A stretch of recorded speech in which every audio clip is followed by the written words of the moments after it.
Hello po mga ka-fellowship, bago ko po ituro sa inyo kung paano natin ginawa ang centerpiece na yan, ay meron po aking kukwento sa inyo bago nagsimula ang buong araw. Napansin ko nga po doon sa ating pong halaman habang ako nag-iisip ng ating pong design ay may pagkalaki-laking tipaklong na nandyan na nakadapo sa gitna ng halaman. At pumunta nga po ako sa may garden at napansin ko na may tubig pa rin pala pagkatapos ng ilang araw na ulan at bagyo na dumaan. Yung puso nga po ng saging ay lumalabas na nakakatuwang tignan dahil ang araw na lang ay may harvest na naman.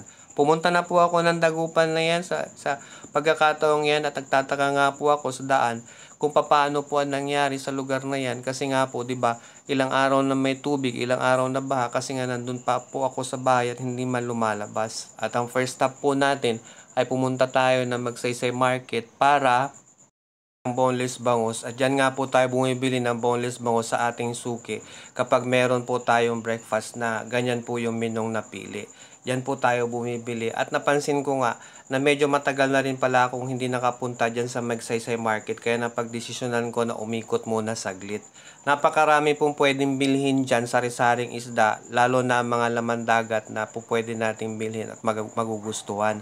Pero ang main po na product dyan ay mismong bangus dagupan. At yung area yan ay puro bentahan ng mga samut-saring mga laman dagat. At yan nga lang po yung sample na makikita po ninyo na bentahan ng bangus. Pero ang pinaka main po niyan ay nandun po sa may dulo. Minsan nga po gagawa tayo ng video tungkol dyan para magkaroon po kayo ng idea sa mga tinitinda nila. At ang second stop po natin ay bibili po tayo ng itlog. Kaya lang yung itlog ay sobrang mahal din po.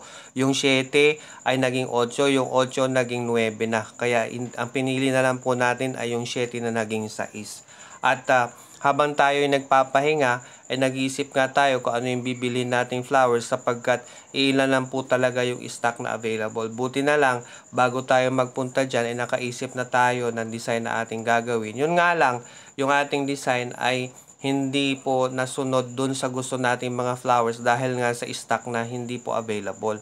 Kaya ang pinili na lang po natin ay yung mga nandyan na kung ano yung po pwede nating gamitin. Yun ang kagandahan ng ating po mga ginagawa, pati dun sa mga dahon. Yan na po siya ang ating po mga napili at nagbayad na po tayo sa napakagandang kahera na siya rin po yung may-ari ng flower shop.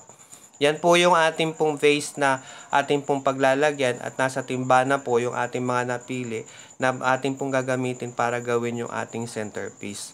At iniisa-isa ko pa nga po kung kumpleto na ang ating pong mga gagamitin. Lalo-lalo na yung mga iba't ibang mga flowers na ating pong mga napili para sa gayon wala pong kulang bago tayo mag-umpisa sa ating pong gagawin.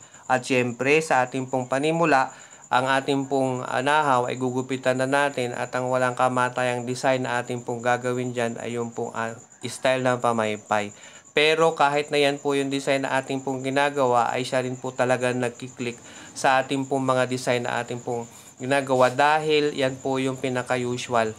Pero sometimes tuturuan ko po kayo kung paano po mag-cut ng mga dahon ng anahaw na iba't ibang design po ang ating pong gagamitin. Pati na nga yung kung paano magbabad ng mga ating pong mga dahon at ang ating pong mga foam sa tubig.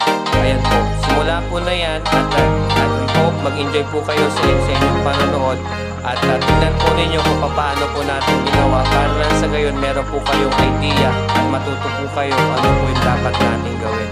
Thank you for watching mga ka-fellowship. God bless you all and God bless you always.